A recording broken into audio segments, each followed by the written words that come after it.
Imagine waking up to a violation notice nailed to your grandfather's hand-built gazebo, declaring it community eyesore because it blocks the HOA president's lake view. That's how it started for me. Alex Rivera, the guy everyone whispered was the neighborhood recluse after some baseless rumors about my shady surveying job.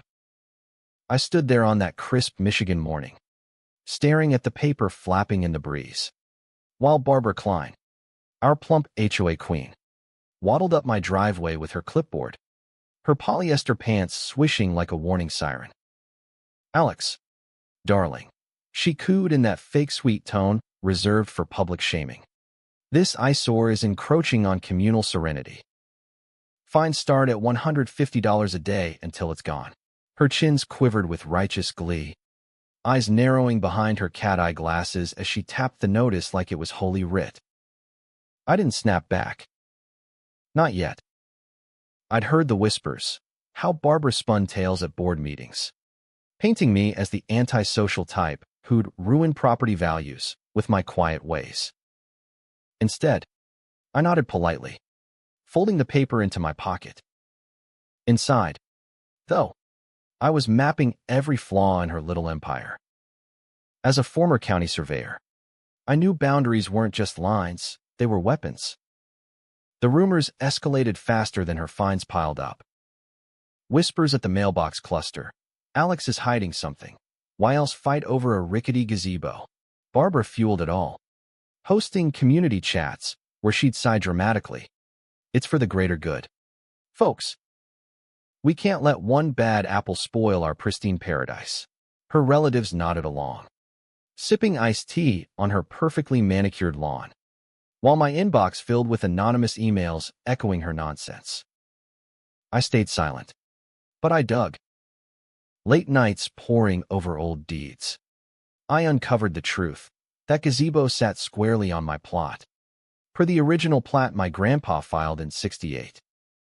Barbara hadn't bothered checking county records. She'd just staked her claim with cheap plastic markers, like a kid drawing lines in sand. And then there was Larry, her vice president crony.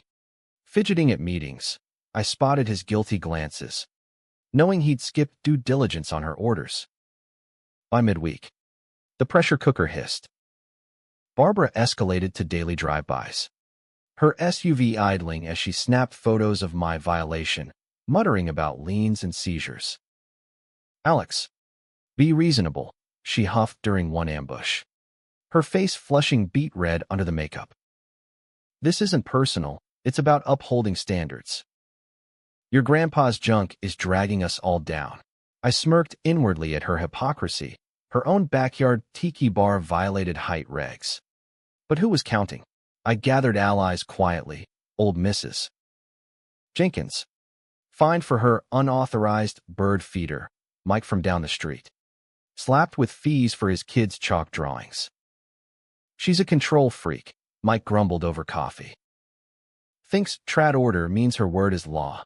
I showed them the deeds, and eyes lit up. Larry cracked first, slipping me notes from closed sessions. She bulldozed the vote. No real survey. Saturday dawned with Barbara's enforcement event, a farce of folding chairs and her kinfolk munching popcorn, ready for my public flogging. She strutted to the front, binder aloft. "Today, we reclaim our harmony. Alex's encroachment ends now. Fines total $1,200. And demolition by Monday." Her relatives hooped, but the neighbors shifted uneasily. I rose slowly, leather folder in hand. "Funny thing, Barbara," I said, voice steady as a laser level. "County says otherwise." I slapped down the certified plat, gold seal gleaming. Gasps rippled. Larry stepped up, voice booming. "You skipped protocol.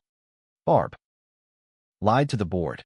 Her face crumpled into a mask of denial, chins wobbling as she stammered. "This is outrageous for the community." But the crowd turned, shouts of "refund my fines," and "step down." Her relatives slunk away, embarrassed. Barbara's empire crumbled in real time, her moral high ground exposed as a pile of petty power plays. As the sun set, I sat in that gazebo, the wood warm under my palms. Legacy intact. Barbara resigned that week, mumbling about misunderstandings. The neighborhood breathed easier. Rules rewritten fairly. But here's the kicker. Was Barbara the real villain?